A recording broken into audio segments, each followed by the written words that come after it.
네, 이번엔 국민의힘 전북도당 위원장으로 이번 대선에서 최고 득표율을 목표로 전북 지역을 지휘하고 있는 조배수 국회의원 모시고 국민의힘의 대선 전략 들어보겠습니다. 네, 위원장님 안녕하세요. 네, 안녕하십니까. 네, 먼저 국민의힘에게 전북은 험지라는 인식이 강합니다. 어떻게 유세 활동 펼쳐나가고 있고 또 전북 표심을 공략할 전략이 무엇인지 궁금합니다. 네. 전북은 오랫동안 민주당에 묻지마 투표를 했습니다. 그래서 어떤 몰표를 주는 그런 구조에 갇혀 있어서 정치권으로부터 전북은 민주당 지역 이렇게 당연한 지역으로 어떤 외면과 사실 냉대를 받아왔습니다. 하지만 이제는 묻지마 투표 형태에서 벗어나서 우리 지역을 발전시킬 수 있는 인물을 선택해야 될 때가 왔다. 그래서 우리가 충청권을 볼 필요가 있습니다. 충청권도 과거에는 묻지마 투표를 했지만 지금은 그렇지 않습니다. 그래서 철저하게 충청도의 발전을 위한 전략적인 투표를 하고 있습니다.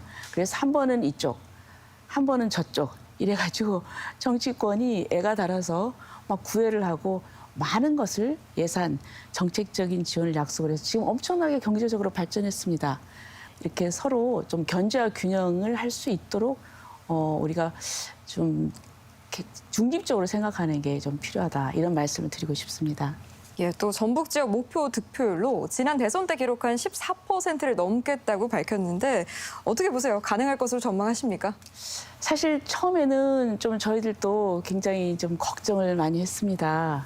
그런데 이제 민주당이 전북에 대한 공약을 보니까 경찰 학교 이 부분을 이제 남원에 유치하겠다. 그래서 사실 저희들도 이제 그런 목표를 세우고 같이 협조를 했는데 또 민주당에서 아산에도 유치한다는 공약을 해서 서로 충돌하고 그래서 이게 과연 전북을 위하는 것인가. 그래서 저는 민주당이 전북에 대해서 좀 소홀하고 있다. 그래서 저희들 진심을 전달을 하면 저는 충분히 좀 상당한 득표를 올릴 수 있다. 특히 우리 김문수 후보는 경기도지사 시절에 굉장히 유능하게 일을 잘 하셨습니다.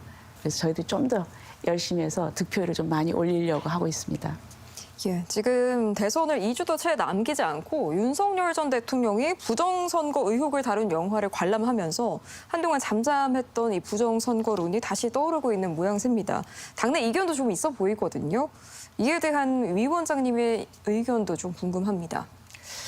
이제 부정선거의 의혹 제기가 끊임없이 좀 되고 있는데 그것은 전 선관위의 책임이라고 봅니다.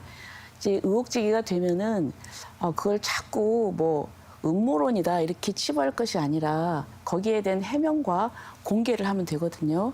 이 시스템에 대한 국민적인 신뢰를 회복하는 것이 굉장히 필요하고 그것을 위해서는 선관위가 나서서 그리고 또 국가적으로 그런 의혹을 말끔히 좀 씻어줬으면 좋겠습니다. 예, 12.3 계엄과 탄핵 정국으로 치러지는 대선이기 때문에 국민의힘을 둘러싼 여론도 조금은 차가울 수밖에 없어 보입니다. 이에 대한 전북도당 차원의 공식 사과도 없었던 것으로 보입니다. 없었던 것은 아니고요.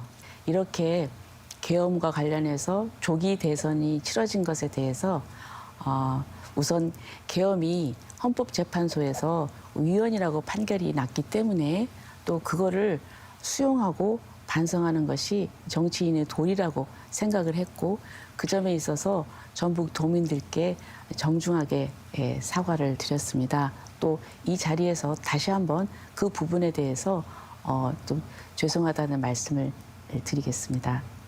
네, 지금까지 조배숙 위원장이었습니다. 오늘 말씀 고맙습니다. 네, 감사합니다.